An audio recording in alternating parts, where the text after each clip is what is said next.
The hospital hallway smelled of antiseptic and dashed hopes. It was an ordinary Tuesday afternoon, one of those where time seemed suspended between despair and resignation. The blue plastic chairs were occupied by people who had been waiting for hours, some since dawn, clutching crumpled number slips like worthless lottery tickets. Among them, almost invisible in the darkest corner of the waiting room, sat Mrs. Eleanor. She was 72 years old, and her hands told stories. Hands that had washed the diapers of 7 children, that had sewn school uniforms late into the night, that had held other hands in farewell. Now those same hands trembled slightly as they held a brown envelope containing medical test results. Her white hair was pulled back in a simple bun, and she wore a faded floral dress that had seen better days. On her slightly stooped back, she carried the silent weight of 4 decades caring for a bedridden husband who had passed away last winter, leaving her alone with a persistent cough and a fear she would never confess aloud. Mrs. Eleanor had arrived at 6 in the morning, carrying a thermal bag with a bologna sandwich and a thermos of warm water.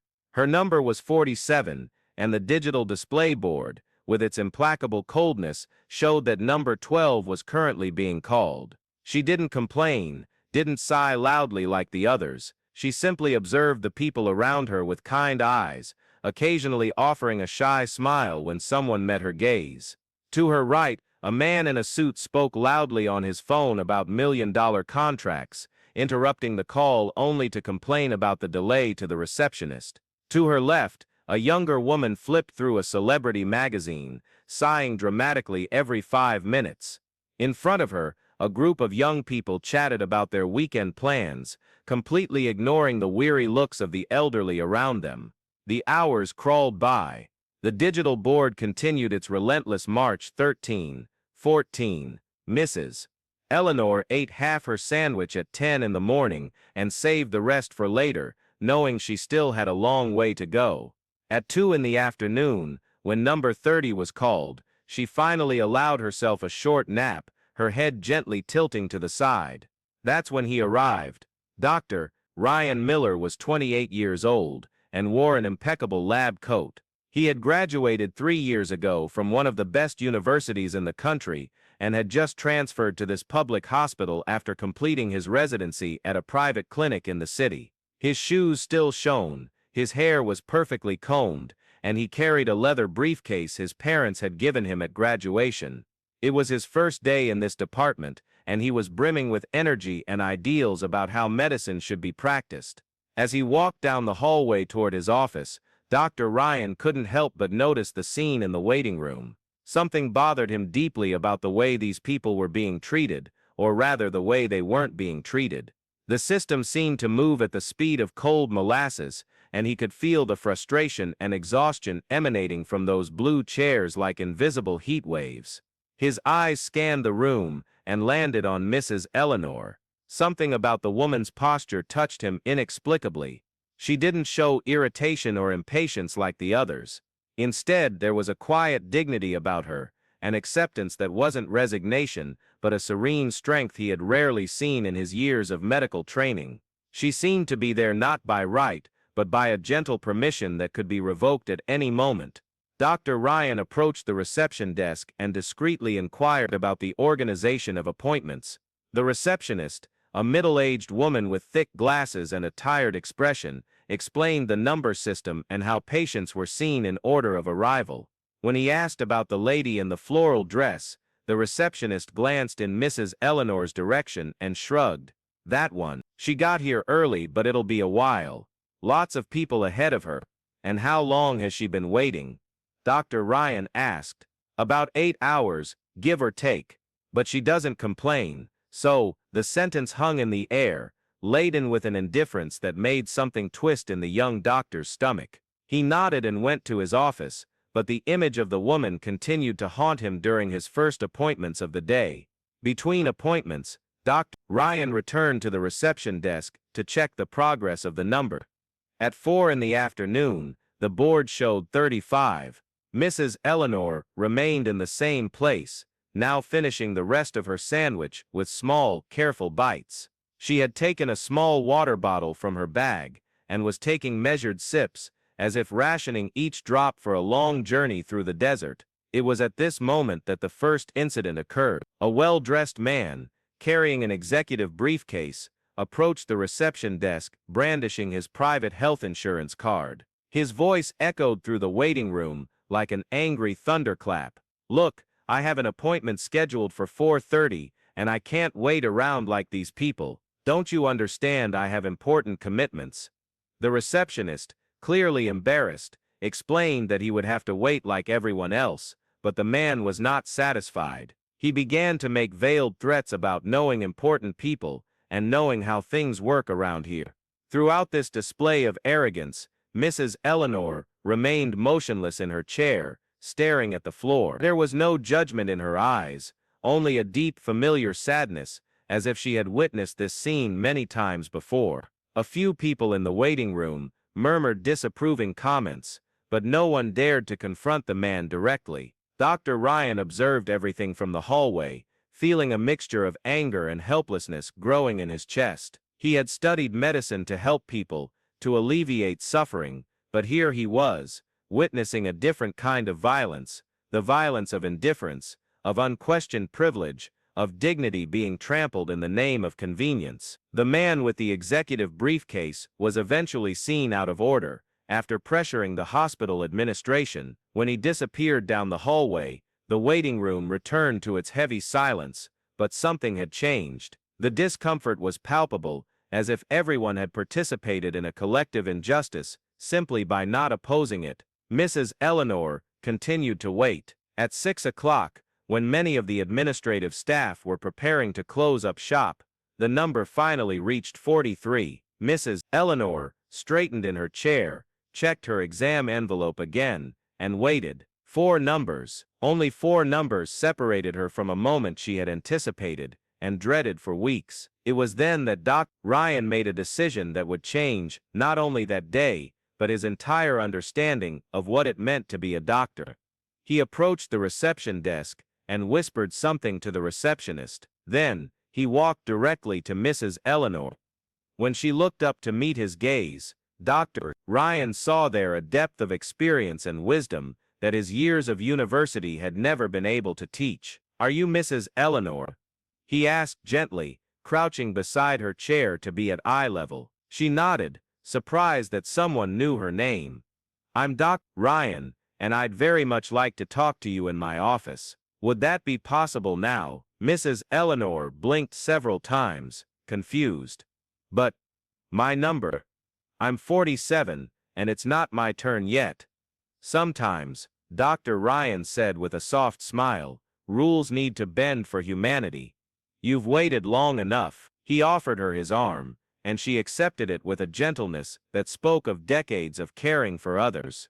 As they stood up together, something extraordinary happened in the waiting room. One by one, the other patients began to applaud. It wasn't a loud or dramatic applause, but a quiet and respectful acknowledgement that justice, even small and belated, was still possible. An elderly gentleman, who had been waiting almost as long as Mrs. Eleanor, stood up and took off his hat. A young mother with a baby in her arms smiled and waved. Even the receptionist, behind her thick glasses, seemed moved. As they walked down the hallway toward the office, Dr. Ryan could feel the weight of Mrs. Eleanor's silent gratitude. She didn't say thank you, she didn't need to. Her hand on his arm, the way she straightened her shoulders, the quiet gleam in her eyes, said everything that needed to be said. In the office, a small room with a desk, 2 chairs, and an examination couch, Dr. Ryan invited Mrs. Eleanor to sit down.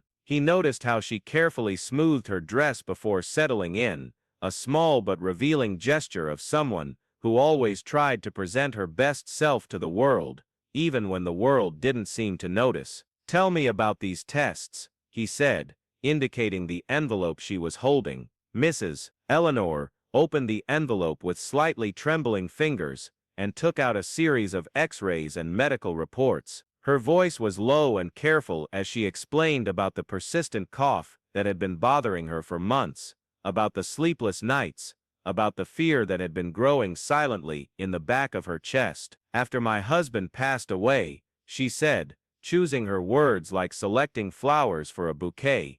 It seems my body decided to remind me that I'm human too. For all those years taking care of him, I forgot to take care of myself. Dr. Ryan examined the reports carefully, but he also observed Mrs. Eleanor.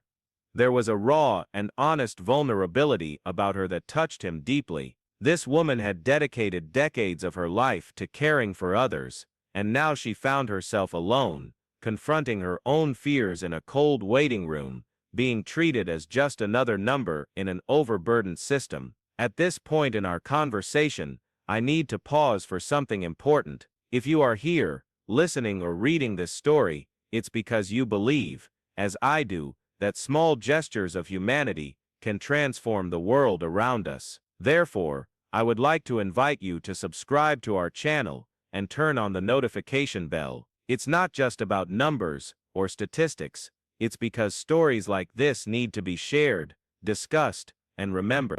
Each subscription allows us to continue bringing narratives that touch the heart and inspire real changes in how we treat each other. When you subscribe, you become part of a community that believes that empathy and compassion still matter.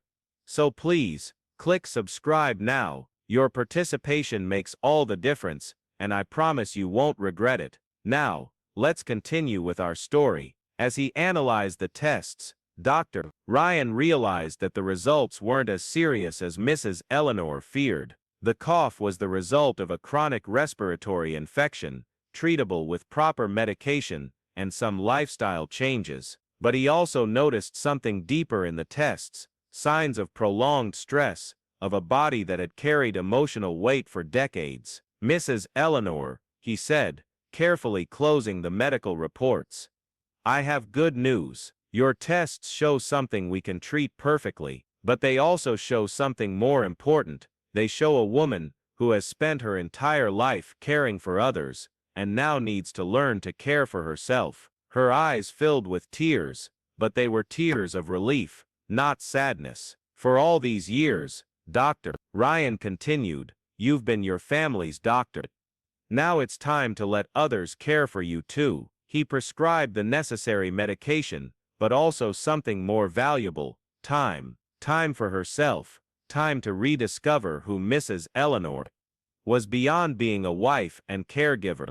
He scheduled follow-up appointments and gave her his personal card, telling her she could call if she had any questions or concerns. As she prepared to leave, Dr. Ryan walked her to the office door.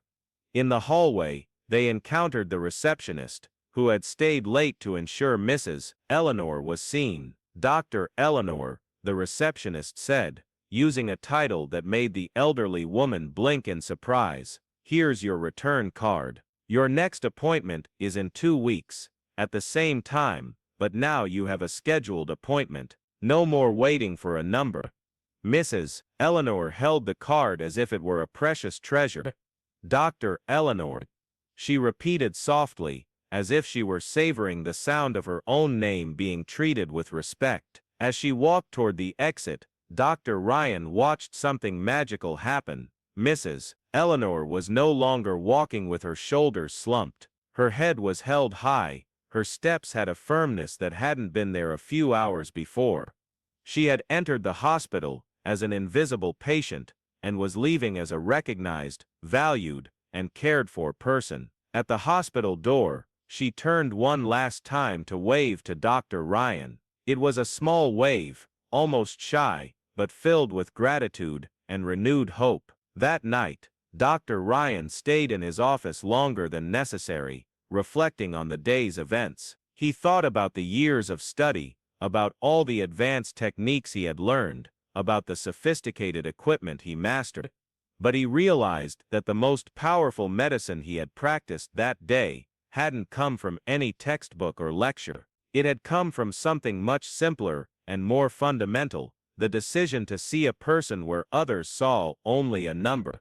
He thought of Mrs. Eleanor returning to her home, probably making a cup of tea, perhaps calling one of her children to tell them about the day. He imagined her sleeping better that night, not just because of the medication he had prescribed, but because of something more powerful, the feeling of being seen, heard, and valued. In the weeks that followed, Mrs. Eleanor's story spread through the hospital like a silent legend. Other doctors began to question their own methods. Nurses began to pay more attention to patients who had been waiting longer.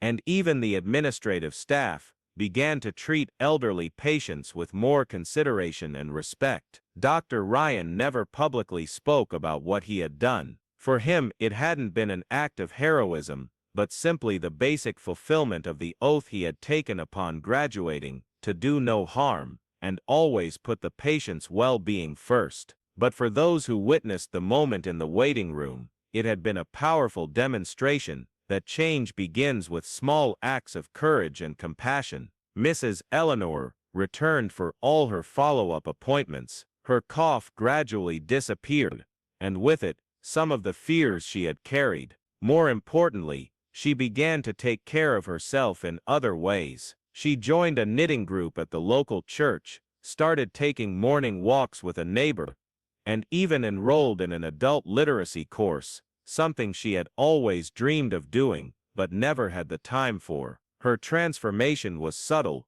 but profound. In subsequent appointments, Dr. Ryan noticed how she spoke with more confidence, how her eyes shone when she talked about her new activities, how she had rediscovered parts of herself that had been dormant for decades of dedication to others. In one of her last appointments, Mrs. Eleanor brought a gift for Dr. Ryan, a scarf she had knitted. It was simple, made of light blue wool, but each stitch had been made with love and gratitude. "Doctor," she said, handing him the scarf, "I wanted you to know that you didn't just cure my cough. You cured me of something much worse, the feeling of being invisible." Dr. Ryan accepted the gift with emotion, knowing it was much more than a scarf. It was a symbol of recovery, of restored dignity, of a life that had found new purpose and value. Months later, when winter arrived, Dr. Ryan wore Mrs. Eleanor's scarf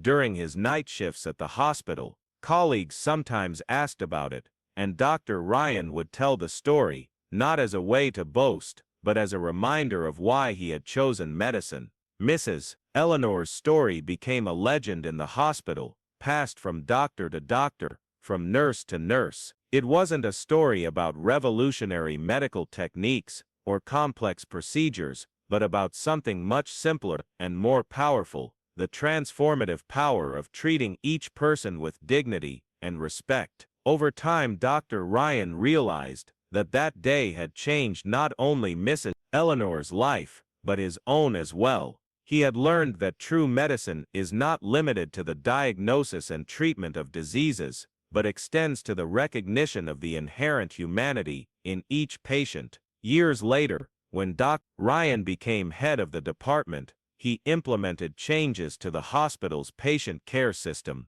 He created a special program for elderly patients, established wait time limits, and trained the staff to identify and prioritize cases of social vulnerability. He never mentioned Mrs. Eleanor as the inspiration for these changes, but those who knew the story understood where his passion for these reforms originated. Mrs. Eleanor continued to live her life with the quiet dignity that always characterized her, but now with a fundamental difference: she knew she mattered. She knew her life had value, that her experiences were precious, that her presence in the world made a difference. She never fully knew the impact her story had on the hospital and the lives of the people who knew her. She never knew that young doctors heard her story during training, or that nurses remembered her when they encountered patients in similar situations. To her, she remained simply Mrs. Eleanor, a simple woman who had received a little kindness when she needed it most. The true magic of that Tuesday afternoon wasn't in the medical cure Dr. Ryan provided, but in the deeper healing they both experienced. Mrs. Eleanor discovered she was still worthy of care and attention, while Dr. Ryan rediscovered why he had become a doctor. In a world where haste and indifference often dominate our interactions, the story of Mrs. Eleanor and Dr. Ryan reminds us of a fundamental truth.